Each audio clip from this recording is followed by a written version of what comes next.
Fala, professor e estudante, tudo bem com vocês? No nosso artigo dessa semana, vamos ver o seguinte: será que o uso excessivo de internet pode causar problemas no sono? Ou o vício na internet pode causar problemas no sono? Pois bem, é isso que a gente vai ver hoje. Aqui na tela do meu computador, eu tenho um jornal no qual o artigo foi publicado, tá bom? Eu tenho a data de publicação aqui embaixo do nome do jornal.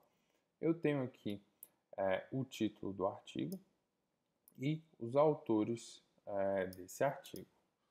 Lembrando que para acessar o artigo, o link vai estar na descrição do vídeo. Então, bora para o paper. Bom, é uma revisão clínica esse artigo, tá bom?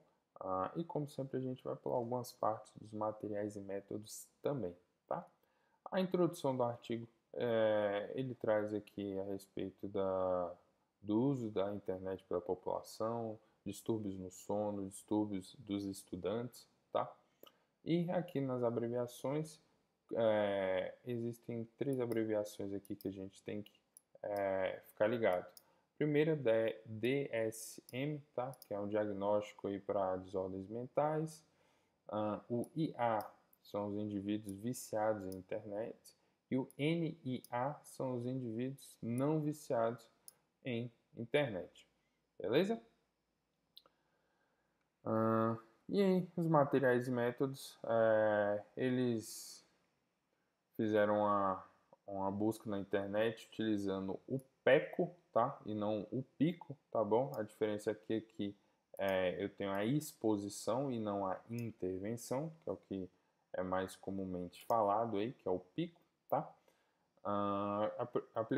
Aplicaram os critérios de inclusão e exclusão, fizeram as palavras-chave para procurar nas bases de dados, sintetizaram os resultados da maneira como eles colocaram aqui, tá certo? E vamos para os resultados. Bom, eles começaram aqui com 509 artigos que eles acharam e acabaram aqui com 23 artigos, tá? E vale ressaltar aqui um critério de exclusão que eles excluíram 5 artigos que não estavam na língua inglesa. Por isso a importância de sempre escrever em inglês também. Publica na sua língua materna e na língua inglesa, tá?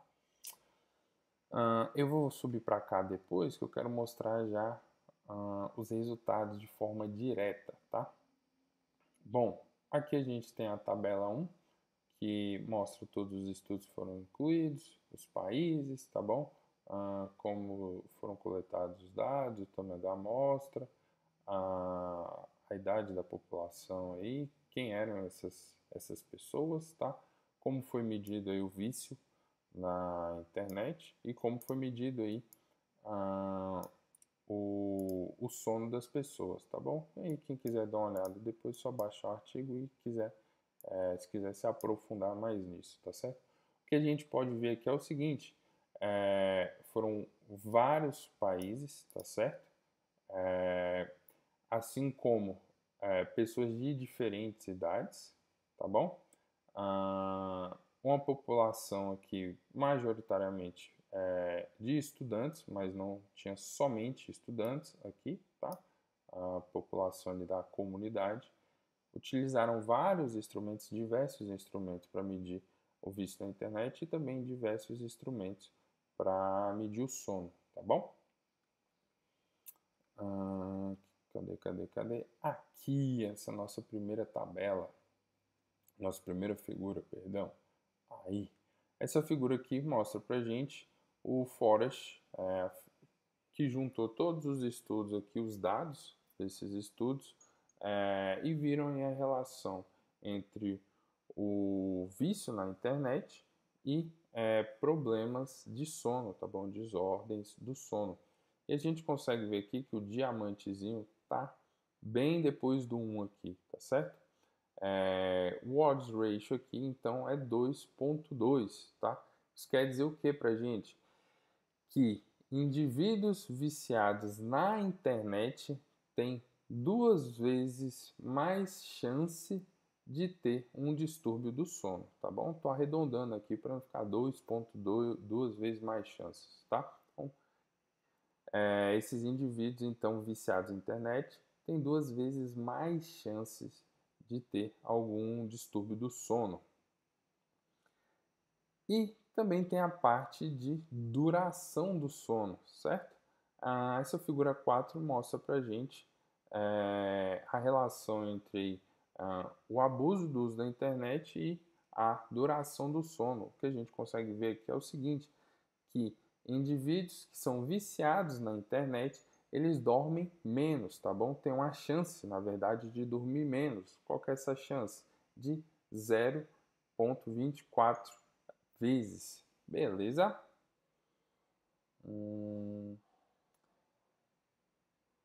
E dos resultados era isso. Agora eu vou subir lá para aquele textozinho para a gente fazer um raciocínio a respeito dele. Com base nessa tabela 1 aqui que eu trouxe para vocês, vocês viram aqui que diferentes instrumentos foram utilizados para medir tanto o sono como o vício na internet. E aí, quando os autores fizeram as análises ali de subgrupo, no sentido de que, pô, vamos pegar somente instrumentos quantitativos, que foram quantidade de horas, aí foram lá com alguns instrumentos quantitativos e viram que deu um valor, vamos dizer assim, mais confiável, tá certo? E retiraram o self-reported. O que é isso? Tem um instrumento que usa para medir o sono e tem um indivíduo simplesmente chegar e falar: eu durmo bem ou não durmo bem, ou eu tenho algum problema de sono ou não tenho nenhum problema de sono, tá bom? Esse self-reported. Quando eles tiraram isso, o distúrbio do sono subiu para 2,4. Lá na figura que eu mostrei para vocês era 2,2, tá bom? Então, a gente tem que ter muito cuidado também quando a gente for analisar os resultados dos estudos por causa disso, tá certo? De diferentes instrumentos, se eu tirar um ou outro, pode aumentar ou diminuir o resultado. Ou seja, quando eles fecharam mais a análise, eles viram que esse valor de 2,2 aqui sobe para 2,4, ou seja, tem 2,4 vezes mais chance de ter um distúrbio do sono. Beleza? A discussão dele é bem legal, ele fala aí, também de tempo de sono, fala um pouquinho do PECO ali que ele utilizou, e é bem reto e direto a discussão. E aí, então os autores concluem aqui o seguinte, que os resultados do presente estudo mostraram que existe uma clara associação entre o vício na internet, tá bom? O abuso do uso da internet com problemas no sono ou distúrbios no sono e uma curta duração do sono, beleza? E aqui embaixo ele coloca 2 quadros aqui que eu separei 2 coisas, tá? De cada quadro aqui desse primeiro é o seguinte: os estudos foram feitos essa análise foram feitos com estudos que avaliaram diferentes países, culturas e etnias, tá bom? Então a gente tem uma diversidade aqui de informações que faz com que a gente bote um peso a mais nesse estudo, tá certo? Porque avaliou indivíduos dos Estados Unidos, da Ásia, chineses, enfim, tá? E ele sugere aqui também, nesse segundo quadro, que futuros estudos aí são importantes para avaliar o tipo de vício na internet, porque uma coisa é eu ficar aqui no computador, outra coisa é eu ficar no celular. Uma coisa sou eu jogar no celular e outra coisa sou eu jogar no computador, tá certo? Uma coisa eu ser viciado em jogar, tá? Qualquer jogo, ou ser viciado em jogar meu tempo ali fora, né? Entre aspas, no WhatsApp, no Instagram, no Facebook ou nas mídias sociais. Então, existe essa diferença aí da ferramenta que você está utilizando para para usar a internet e como você está utilizando, seja em redes sociais, seja em jogos, beleza? Aí tem as referências. Então vamos lá para cima para finalizarmos o artigo. Então, pessoal, a gente consegue ver aqui que essa revisão sistemática trouxe, com meta-análise, trouxe para a gente um pool dos estudos e confirmou aí que sim, existe a associação entre distúrbios no sono e o vício na internet, bem como quem é viciado na internet dorme menos, tá? Então, muito cuidado aí com o uso dos seus smartphones, principalmente, que eles estão nos nossos bolsos aí, fácil acesso, com o sono de vocês, tá certo? E não deixe que o vício na internet atrapalhe o seu dia a dia e, principalmente, atrapalhar o seu sono, beleza? Valeu!